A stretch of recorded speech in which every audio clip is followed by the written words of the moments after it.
Seorang guru perempuan tewas terlindas truk di Jalan Pahlawan Revolusi, Pondok Bambu, Jakarta Timur.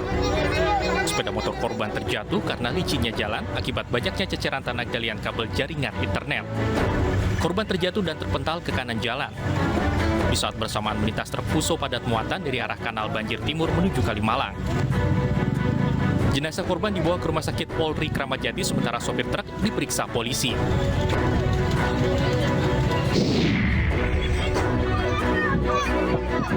Warga bergotong royong mengevakuasi pikap yang terperosok ke parit setelah dihantam truk pengangkut semen. Kecelakaan ini mengakibatkan seorang warga tewas. Ya Allah ya Rob. Kecelakaan maut ini terjadi saat truk pengangkut semen alami remblong. Kontur jalan yang menurun dari selatan ke utara membuat truk hilang kendali lalu menabrak pikap dan pengendara motor yang menewaskan pengendaranya. Sedangkan pikap syarat muatan masih sempat banting setir dan terperosok ke parit. Sopir dan penumpang di sampingnya sempat terjepit bodi pikap.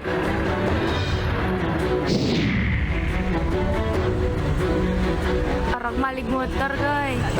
Seorang pencuri sepeda motor nekat menceburkan diri ke laut usai aksinya diketahui warga dan terekam video amatir. Pelaku yang panik ini nekat menceburkan diri ke laut untuk bersembunyi di kapal nelayan lantaran takut diamuk warga.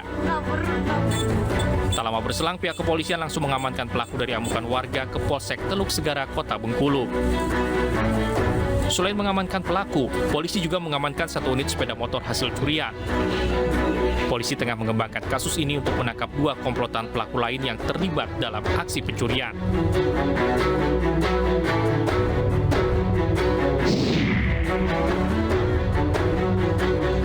Ribuan tenaga honorer tenaga kesehatan se-Jawa Barat menggelar aksi demonstrasi menuntut pemerintah Provinsi Jawa Barat menaikkan status mereka menjadi ASN dan P3K.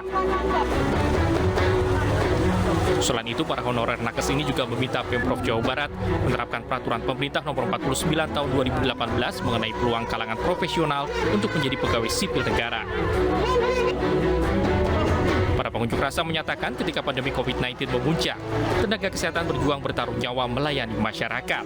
Namun saat pandemi melandai, pemerintah malah menghapus tenaga honorer dan membuat aturan yang merugikan.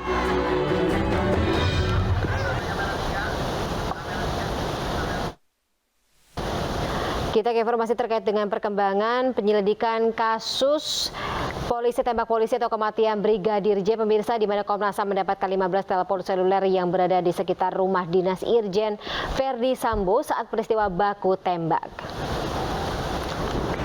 15 ponsel tersebut didalami dengan meminta keterangan dari tim Siber Polri. Dari 15 ponsel tersebut, tim Siber sudah memeriksa 10 ponsel, sementara 5 lainnya masih dianalisa.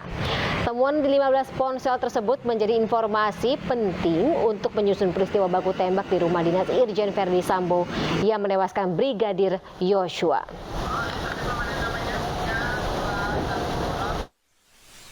Jadi memang cukup detail tadi diberikan dari satu HP-nya apa, isinya apa, substansinya apa. Ini persis seperti yang beberapa waktu yang lalu kami minta. Termasuk juga beberapa HP itu dari 10 itu yang juga kami minta. Jadi yang kemarin kami bilang kalau ada beberapa HP yang kami susulkan untuk diminta keterangannya dan sebagainya. Nah, tadi selama proses pagi sampai menjelang sore jam 3 tadi itu dijelaskan semua. Itu yang pertama. Nah, yang kedua, yang ini nggak kalah pentingnya dan ini kalau bagi Komnas HAM ini sangat penting, itu adalah soal konstrain waktu yang sejak awal kami dapatkan dari Jambi. Itu juga terukur dari hasil pendalaman kami dalam 10 HP tersebut. Jadi konstrain waktunya terkonfirmasi, ya, substansinya juga terkonfirmasi. Jadi di samping agenda kami mendapatkan banyak keterangan, karena memang sejak awal keterangan ini berangkat dari apa yang kami miliki. Nah tadi selama proses dari pagi sampai sore itu bahan-bahan yang kami dapatkan dari Jambi itu terkonfirmasi, satu soal waktunya, constraint waktunya, yang kedua adalah soal substansinya. Nah ini yang membuat posisi kami melihat proses penanganan kasus Brigadir Joshua ini semakin lama semakin terang benderang. Nah, yang berikutnya memang seperti yang kemarin, mengapa kok ada pertemuan hari ini? Ya, soal cyber itu karena ada prosedur yang belum terlampaui. Tadi kami juga ngecek, memastikan soal prosedur tersebut, dan makanya tadi Pak BK juga ngomong kita melihat dokumen-dokumen terkait administrasi penyidikannya. Gitu ya, penyidikannya bukan penyelidikannya, penyidikannya. Nah, soal yang lain yang nggak kalah penting dalam proses tadi, kami dijelaskan dengan sangat luas ya penggunaan alatnya, metode yang digunakannya, dan logika bekerjanya bagaimana memperlakukan handphone tersebut dan mendapatkan substansinya. Dan usai menetapkan Barada Eliezer sebagai tersangka, Kapolri Jenderal Listio Sigit mencopot dan memutasi 15 perwira tinggi dan menengah termasuk Irjen Pol Verdi Sambo. Sebelumnya 25 anggota Polri diperiksa atas dugaan pelanggaran kode etik dan terlibat dalam kematian Brigadir Yosua.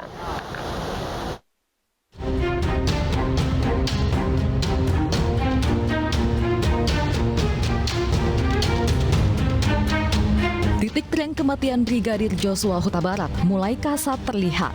1 hari setelah penetapan Barada Eliezer sebagai tersangka, Kapolri Jenderal Listio Sigit langsung mengumumkan pemeriksaan terhadap 25 anggotanya setelah ditemukan indikasi pelanggaran kode etik.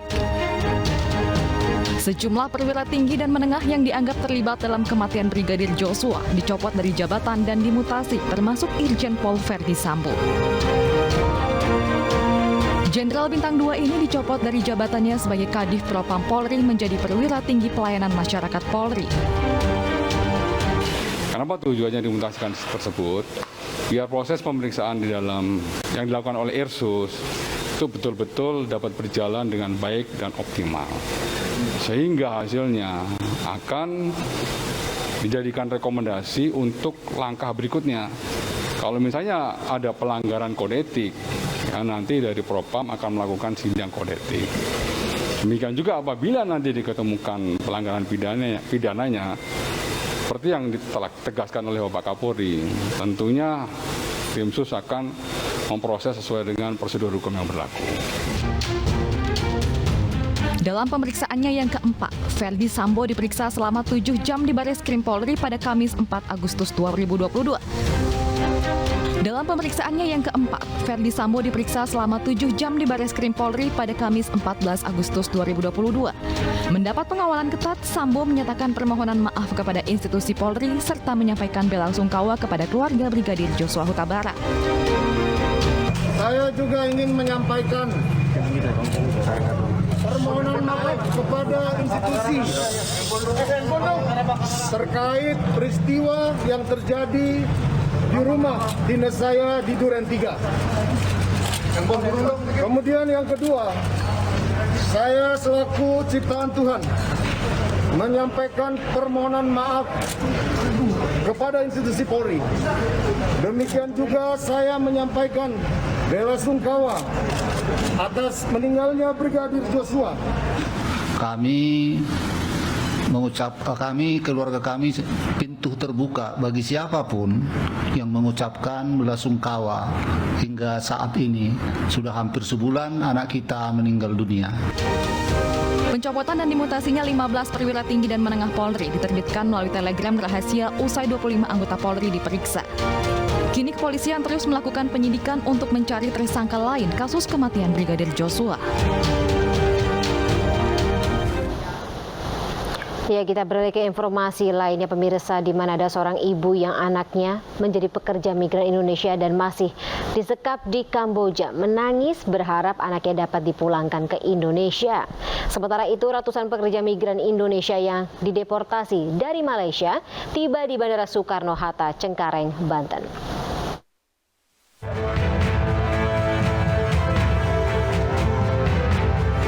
Seorang ibu di Deli Serdang, Sumatera Utara yang anaknya menjadi pekerja migran Indonesia dan masih disekap di Kamboja menangis setelah melihat video yang dikirim anaknya.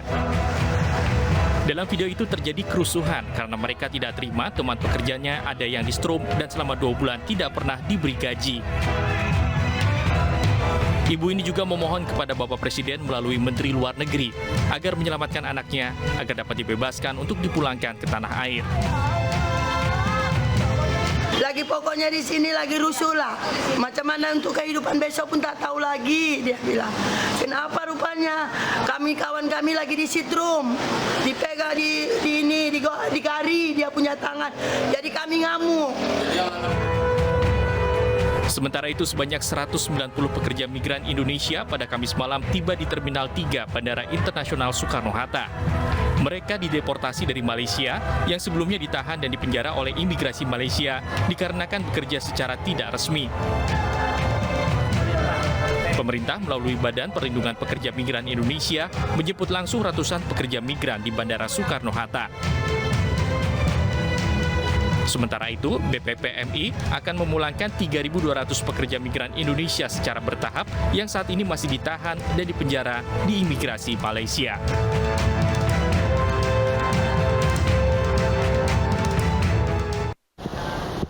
Nah, untuk Anda pemirsa yang mungkin masih bingung ya mencari tempat fashion runway berikutnya di kota Jakarta, jangan khawatir karena ada wacana memindahkan Citayam Fashion Week dari Duku Atas Jakarta ke Situ Rawa Kalong Depok Jawa Barat yang tampaknya akan segera terwujud.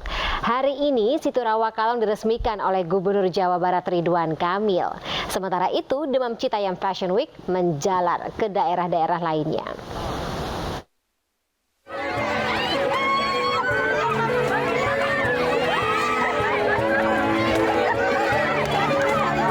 Demam Citayam Fashion Week belum memudar, bahkan pentolan Fashion Week Bonge disambut meriah warga ketika datang ke situs Rawa Kalong Citayam Depok.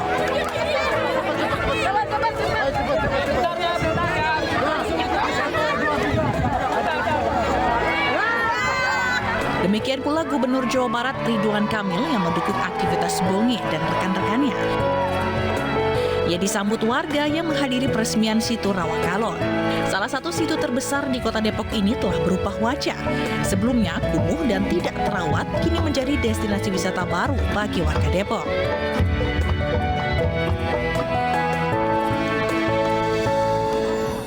Bahkan walkway situ Rawa Kalong bisa digunakan untuk Citayam Fashion Week menggantikan SCBD.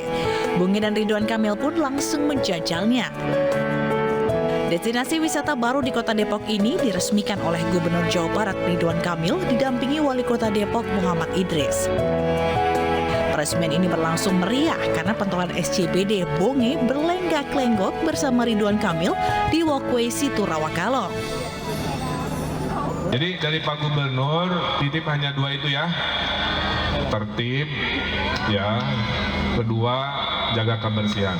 Rumusnya sederhana, kalau ada sampah, belum ada tempat sampah, disakuin dulu. Itu cara saya. Nanti setelah nemu tempat sampah, sampah yang disakuin baru dilempar ke tong sampah. Siap ya? Tuh, fans saya mah dari manusia sampai kucing. Ya udah siap-siap minta selfie ada di depan. Demam Fashion Citayam Week juga menjalar ke daerah lain seperti di Tuban, Jawa Timur. Muda-mudi kota Tuban memanfaatkan zebra cross untuk dijadikan catwalk. Anak-anak muda ini tampil bak model terkenal dan menjadi hiburan tersendiri bagi warga yang menontonnya. Aksi model ini dinamai Tuban Fashion Week yang terinspirasi adanya Citayam Fashion Week di Jakarta.